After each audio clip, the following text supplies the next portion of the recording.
Hey, what's up everybody? This is Mr. 008 here, and today I have for you another sneak peek video regarding version 42.0 of Bloons Tower Defense 6. So the update is coming soon, and Ninja Kiwi has decided to release more information. I'm guessing this was released at around the same time as the update video, but I noticed this thread does have some information in it that the video does not, so I decided to make a second video on my channel to cover those other features. So, the bug fixes and balance changes have not been released yet, just telling you guys ahead of time. Those will be coming out when the actual update does, and I will have a third and final video regarding the update once it is released. Although it's technically going to be a third video for the update being out itself, and a fourth video for the balance changes, like going over those in detail. So, let's get started with the contents of this video.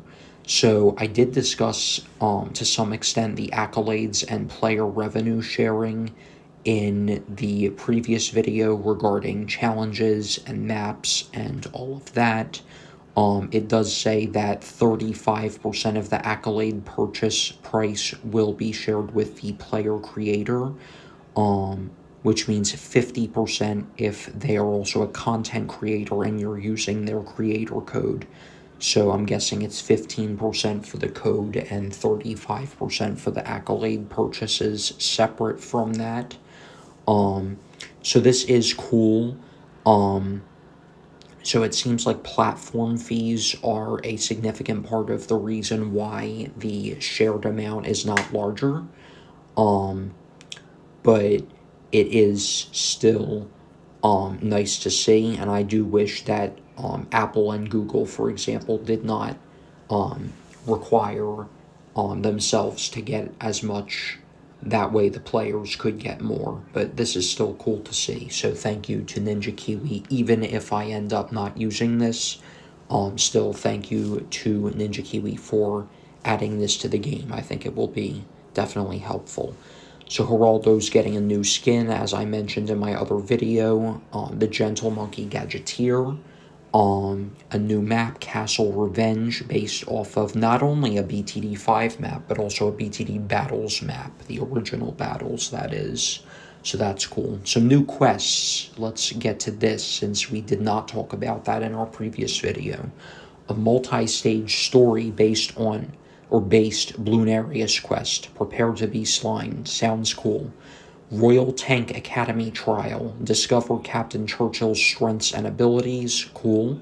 One-Stop Pop Shop Trial. Discover Geraldo's strengths and abilities. And Phase 1 Experiment Quest. So this is an infinite scaling quest boss, sort of like the Party Bloon, but different, obviously, because this is with phase rather than just a bad balloon.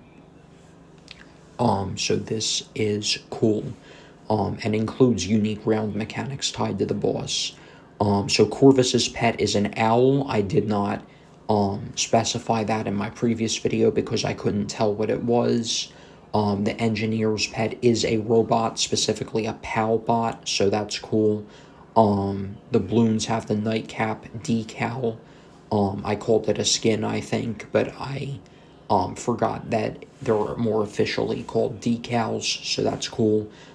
Game and UI, Cat Izzy avatar, Boss Phase avatar, and Super Chill banner. Sounds cool. Base props for the Contested Territory team store, Junk Tower. Not sure what that's based off of, but it still sounds nice. Map editor additions. This is also something I did not go over in my previous video. Implemented a removable / interactable state for props through the props UI, which can be done by linking together the new interactable area to different special props. Sounds cool. Available from the areas menu at the bottom and the new interactable prop menu with the hammer icon. Added new category for interactable props. Look for the hammer icon tab. These add animating flavor when interactable layers are removed, but they can also be used as props, only with limited animation though. New items. So let's see. We took existing assets from maps like High Finance alongside some new stuff to make building the city of your dreams a possibility. Sounds cool. Construction supervisor just radioed in saying there are over 60 new construction props, new paths, stamps, and terrain. So that is nice as well. I think that the more stuff that Ninja Kiwi adds to the map editor, the more likely I will be to want to create some maps with it, aside from the original Bloons Tower Defense map that I already made, which is technically not original because one, it's based off of an already existing map in Bloons Tower Defense, and two, because other players have also made pretty much the same map, but it was still fun to use as a experience for learning how to start using the map editor. So map search is now also available for co-op lobby map selection. Sounds nice. Map gizmos are now influenced by challenge editor removable cost rate. Sounds nice. While we like giving players lots to choose from as early as possible, we've seen feedback that the current hero unlock flow can feel overwhelming with all the monkey money, unlockable heroes, with all monkey money unlockable heroes, so all except for Quincy, Gwendolyn, Striker Jones, and Open, becoming available immediately at level 10 on your account. So they changed that so that at level 15 you will be able to purchase with monkey money, so they will still cost monkey money, but you will be able to start purchasing those heroes at level 15, those being Churchill, Benjamin, Pat, or just End Pat. Missed that there wasn't a comma there. So Churchill, Benjamin, and Pat Fusty at level 15. Level 25, Soda, Azili, Etienne, and Adora, so some more advanced heroes. And then the most advanced heroes with the most complex mechanics and interactions at level 35. Sai, Brickle, Geraldo, and Corvus. Although I already said this, I will say it again. Keep in mind, this means that at those levels you will be able to purchase those heroes, not that you will have them unlocked automatically. So you will still have to pay the monkey money to unlock those heroes. But that should not be a problem as long as you are able to beat a significant number of maps on a significant number of game modes and earn enough monkey money to get there. Added cash spent to the victory screen summary sounds nice. That way, like if someone's making a chimp's guide, and that way they can say how much they spent instead of having to calculate from what they have remaining or anything like that.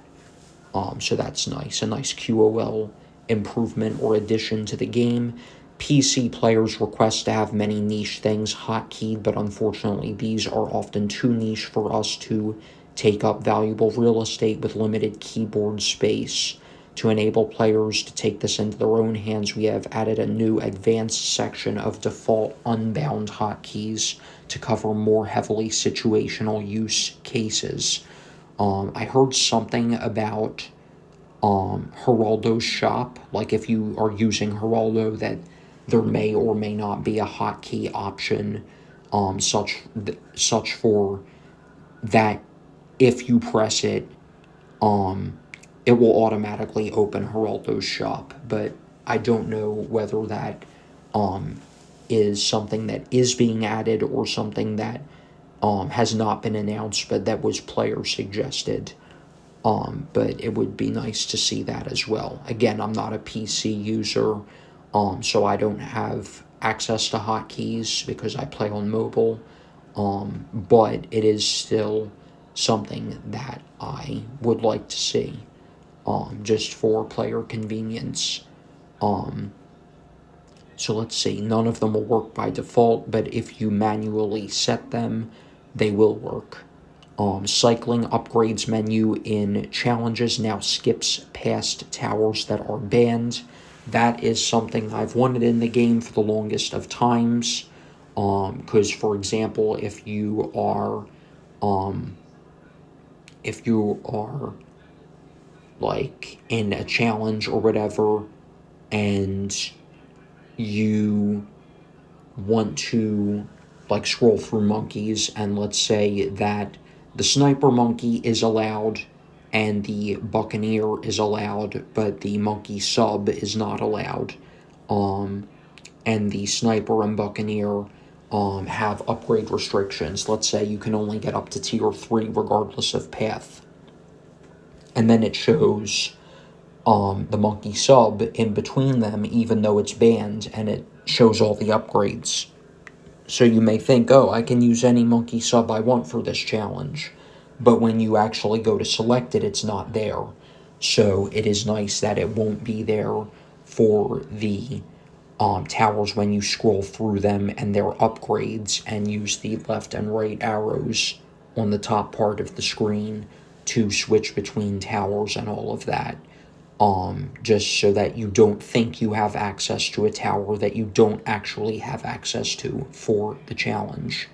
And the balance changes and bug fixes will be coming out soon. I don't know when the update will be here, but I'm thinking maybe it will be here on Monday. So that would be really nice to see. I know that back when I used to play Clash of Clans, for example, Supercell would put out a lot of updates the week after announcing sneak peeks, such that the update itself comes out on either Monday or Tuesday, so that they would have a significant number of hours and days left in the business week to patch up any bugs or things like that, especially if the bugs are game-breaking in nature, or can easily be exploited or anything else along those lines. That way they would have plenty of time without having to work into the weekend to patch them up, and so that the bugs would not be in the game anymore. So let me know what you guys think of these additions and changes to the game. I think this will be a pretty nice update. It's not the biggest of updates because there's not like a new Paragon or a new Boss Bloon or anything, but the good news is that there are some changes and additions to the map editor and the challenge editor in the case of the accolades as well, because those apply not just to player-created maps, but also player-created challenges using existing maps. And because there is no Boss Bloon or Paragon in this update, I am thinking that that is a sign that there likely will be a Paragon or Boss Bloon added to the game in the next update.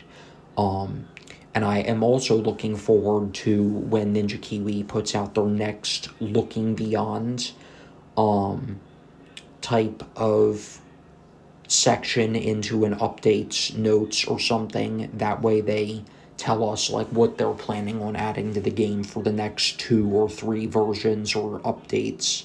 That way we can delve into that and get hyped up about that, because that would be pretty fun. And I know that a lot of the viewers who watch my videos on my channel do tend to like those types of videos that I create regarding the looking beyond or looking forward sections in update notes. So that's going to wrap it up for today's video, you guys. Thank you all for watching, and I hope you've enjoyed. If you have enjoyed, make sure to leave a like and subscribe for more interesting content, and I will talk to you all again in the next video. Peace out.